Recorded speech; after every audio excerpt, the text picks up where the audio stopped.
All right, let's just jump right in. For years, we've all been told the same thing, right? Fat is bad. And saturated fat, that's the really bad guy. But what if that's not the whole story? Today, we're going to get into the surprising and honestly essential role of this so-called bad fat. It turns out it's all about a balancing act. So let's tackle the big one head on. The question you're probably thinking, is saturated fat, the stuff in butter, meat, cheese, is it actually toxic? We've all been trained to scan those food labels and just, run for the hills if that number is high. But the real story? Well, it's a whole lot more nuanced and, frankly, way more interesting. And here's the paradox, the part that might sound a little crazy. While we've been told to avoid this stuff like the plague, your body is actively using it. And not for small stuff either. We're talking about building your brain, creating hormones, and literally forming the walls around every single cell you have. So it's not the villain of the story. It's a building block, a vital one. Okay, to really get this, let's use an analogy. Think of saturated fat as the bricks for your cells. They're these straight, rigid, strong little things that pack together super tightly. And what do? They give your cells structure, strength, and stability. Without these bricks, your cells would just be flimsy and weak. So if saturated fats are the bricks or the rigid pillars holding everything up, what about unsaturated fats? The good stuff from olive oil, nuts, avocados.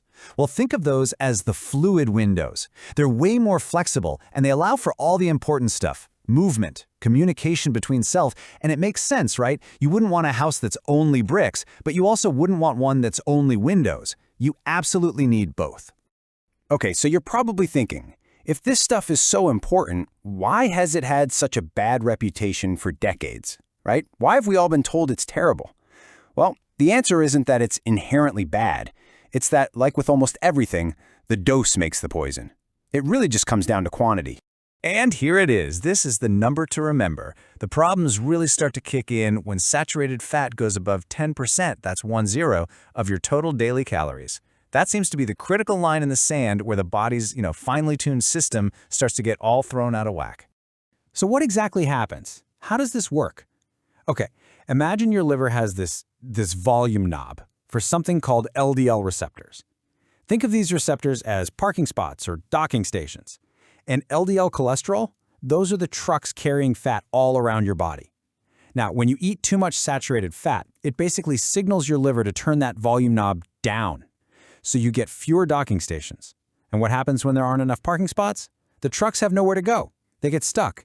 You end up with a massive traffic jam right in your bloodstream. I know. That probably sounds a little scary. A traffic jam in your blood? Yikes. But here is the really good news. This is not a one-way street. You're the one in control of that volume knob. You can totally flip the switch and start clearing up that traffic. And how you do it? It's actually surprisingly simple. And this is where the heroes of our story come in. Let's call them the openers. These are your unsaturated fats. So we're talking about both the monounsaturated fats, think olive oil and avocado, and the polyunsaturated ones, like from walnuts and salmon. They do the exact opposite of too much saturated fat. They march right up to your liver and tell it to crank that volume knob for LDL receptors all the way back up. And the logic here is really straightforward. The more of these openers you eat, the more docking stations your liver creates. And well, more docking stations means more places for those LDL trucks to park.